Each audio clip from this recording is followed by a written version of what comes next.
In tonight's pre-election segment, we turn to the race for state representative in the 15th Suffolk district. The district's currently represented by Jeff Sanchez. It includes Mission Hill and parts of Jamaica Plain, Roslindale, and Brookline. Our guest is the challenger in the Democratic primary on September 4th. We'd like to welcome Nika Elugardo. Thank you very much for being with us, Nika. Thanks for having me. I want to start with your motivation, because not only are you running against an incumbent who is a fairly good match for the progressive character of the district, but he also has a very high position. He's chair of the Ways and Means Committee, and so why are you running against him? Right. Well, when people reached out to me to run, which happened not too long after Donald Trump was elected, I asked the same questions because I said I live in a progressive district. I like Rep. Sanchez. He seems cool. I've known him from when I worked at the State House as a senior policy advisor for Senator Ching Diaz. We saw each other when I was JP liaison. You know, he was fairly quiet, but, you know, nice guy. And they asked me, you know, look at his record. And he doesn't actually have a progressive record. His record matches DeLeo's record.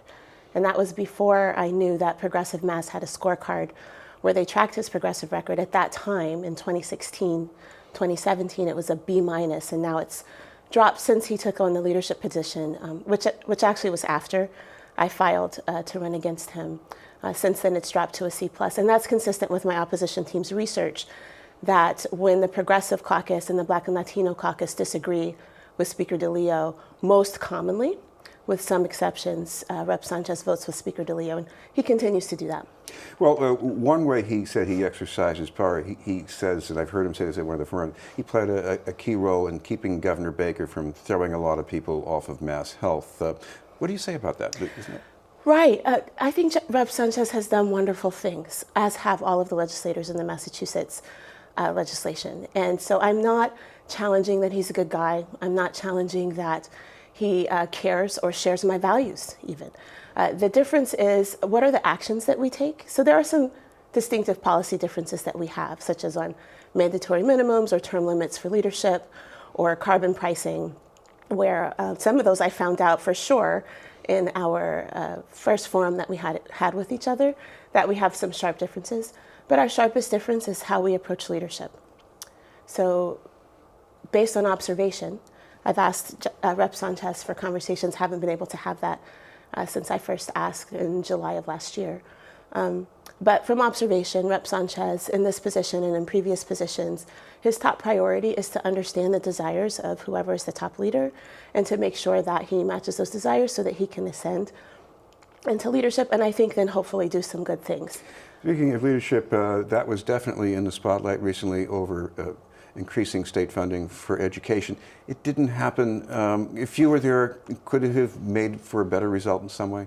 The result would have been better in that our progressive voice from our district would have been strongly heard inside and outside of the State House. So if our progressive voice as a leadership district is choked by Rep. Sanchez's relationship with Speaker DeLeo or with Baker, wherever those allegiances lie, that actually isn't a helpful form of leadership for us or for Massachusetts, which needs to lead the nation at this time. And at this time, the most progressive district is instead providing cover for conservative leadership that doesn't even agree with most of the reps on these issues. Well, one of the other complications here is that you had a lot of gateway cities that really needed this money, and they don't have much property tax revenue. And then you get a city like Boston, a lot of need, a lot of segregation in the school system, but we've got a lot of tax revenue. So, right. I mean, how do you square those two things? Well, it's one of the things I love about my district, 15th Suffolk, whether we're in Brookline, Jamaica Plain, Mission Hill, or Roslindale. I've knocked on, I'm going on 3,000 doors soon, and that's not to speak of what my team has done, which is a lot more than that. And I've talked about half of those people. And consistently, whether people come from poverty or wealth, people want to see justice for all. I, for example, have an amazing insurance plan because my husband recently received a promotion. If we moved to single-payer health care, I would have less convenience, but the same level and quality of health. I'm willing to give up that convenience, as are most of the people in my district that share it at this time, so that the 1 in 5 people that can't afford health insurance would have it. This is the mindset of our district.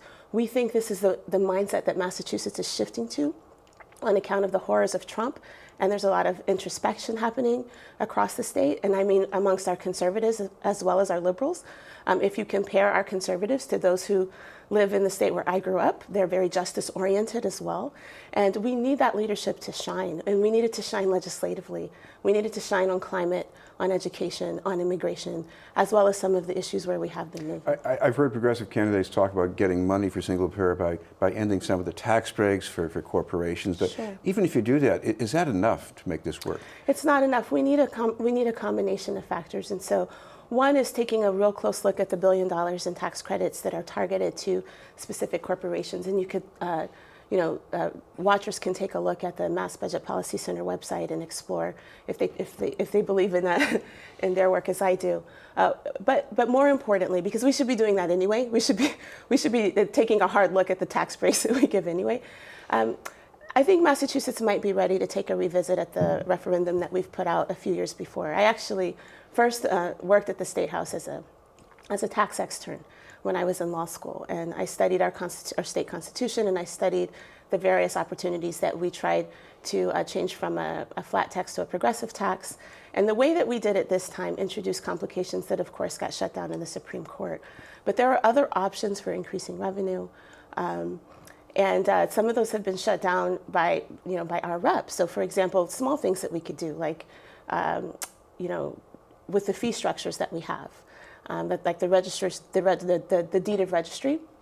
There was one proposal on the table that got shut down by some of the reps to cover some of the costs of new expenses that we have by generating revenue through a registry of deed feed.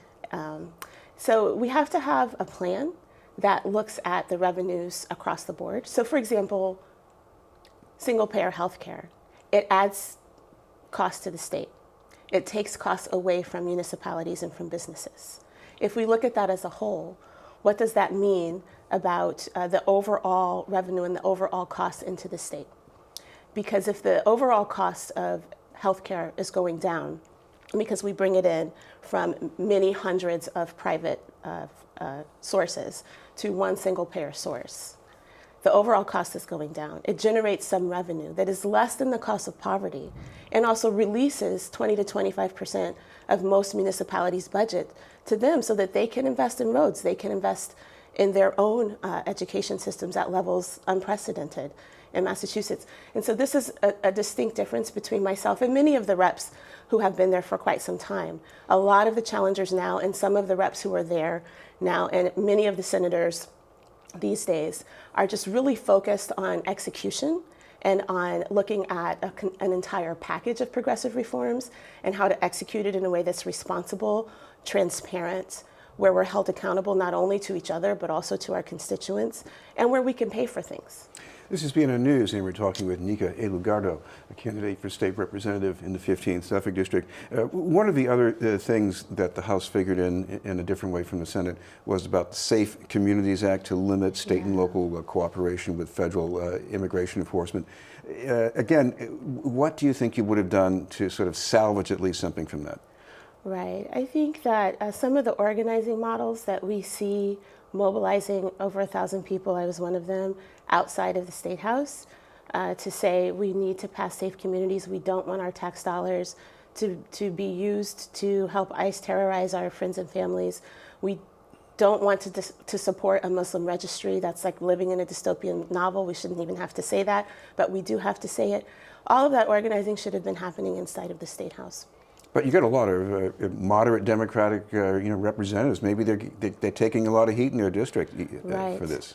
Right. So there's two things going on there. One is what is the level of effort that a progressive legislator has to make to bring along their colleagues, and clearly that happened on the side of the Senate because the Senate was able to pass it this year for the first time after 6 years of effort.